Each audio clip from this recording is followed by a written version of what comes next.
이성윤 중앙지검장의 기소를 앞두고 조남관 총장 대행이 한 발언이 뉴스화되고 있습니다. 전장에 있어 장수의 의리는 충성에 있고 그 충성은 임금을 아닌 백성을 향해야 한다라는 이순신 장군의 말씀처럼 수사에 있어 검찰의 의리는 정의에 있다. 어제 신임 부장검사 리더십 교육 때 신임 부장검사들에게 임금을 향해서 충성하지 말고 백성을 향해서 충심을 갖고 수사하라. 이순신 장군의 말씀을 되새겨라. 의미심장한 말을 윤석열의 빈자리를 대신하고 있는 조남관 대행 총장이 이야기를 해서 이슈가 되고 있습니다. 자, 그렇다면 그 조남관 대행은 어떤 이슈가 있느냐? 수원지검 수사팀이 수사하고 있죠. 이성윤 중앙지검장 기소가 불가피하다.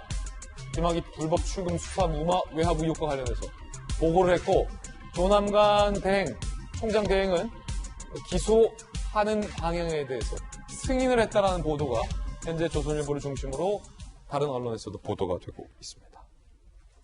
정혁진 변호사님, 이성윤 중앙지검장에 대해서 상급 선배예요.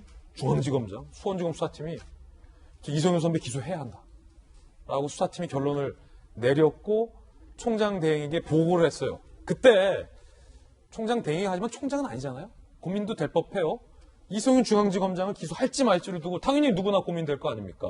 어떤 이유로 떠나서 기소하라 라고 승인을 했다. 조남관 차장이 신임 부장에게 이런 얘기를 했다. 임금에게 충성하지 마라. 이거 어떻게 보십니까? 일반적으로는 하기 힘든 말이죠. 왜냐하면 조남관 그 대행은 24기고 이성윤 검사장은 23기고 둘이 공통점이 있어요. 그 지금 총장이 공석인데 총장 후보란 이야기죠. 둘 다. 그런데 내가 이성윤 검사장 기소하라는 것을 승인을 하면 마치 경쟁자한테 어떤 그걸 가하는 것이 아닌가. 그럴 수 있겠네. 타격을 가하는 것이 아닌가. 저 같으면 굉장히 꺼려질 것 같은데 그럼에도 불구하고 그런 그 사적인 정의를 생각하기에는 그다음에 더 중요한 건 뭐냐면요. 조남관 차장하고 그 대행하고 이성윤 검사장이 아마 고등학교 선후배지가 될 거예요. 그러니까 그 검사도 같이 했죠. 기수하는 게밖에 차이가 안 나죠. 대학보다 고등학교 선배가 더 세지 않습니까? 그런데 이러한 사정에서 저런 이야기를 하는 것은 굉장히 이제 고심이 딱 될 것 같다라는 생각이 드는데 그럼에도 불구하고 조남관 차장은 검찰이라고 한 조직을 생각하지 않을 수가 없는 겁니다. 그다음에 늘 했던 이야기 이제 윤석열 전 총장 하는 이야기가 자기는 사람한테 충성하지 않는다.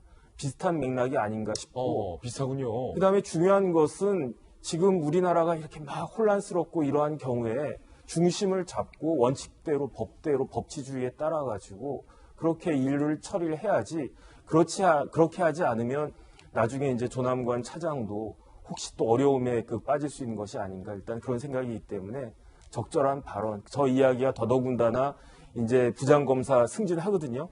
그러면 신임 부장검사들 그 법무연수원 가가지고 교육 받는데 그 자리에서 검찰의 대선배로서 했다는 이야기가 의미가 있는 것이다. 저는 그렇게 생각이 됩니다. 자, 물론 이 지검장의 불법 출금 외압 의혹과 관련된 강한 반박과 해명도 준비되어 있습니다. 그리고 수사팀의 이 지검장의 주장에 대한 입장도 준비되어 있습니다. 함께 보시죠. 자, 이성윤은 재차 혐의를 부인하고 수사팀은 입증할 자신감을 보이고 있다. 한 문장으로 요약하면 이거겠습니다. 이성윤 중앙지검장 측 수사 중단 후 외압을 행사한 사실이 명백히 없다라고 반복하고 있고 수사팀에서는 3개월간 수사하며 다수의 관계인 충분히 조사했다. 자료 따라서 처분할 것이다라는 자신감을 양쪽이 보이고 있는 만큼 자, 이 국면 어떻게 결론이 날지 좀 자세히 살펴봐야 될 것 같습니다.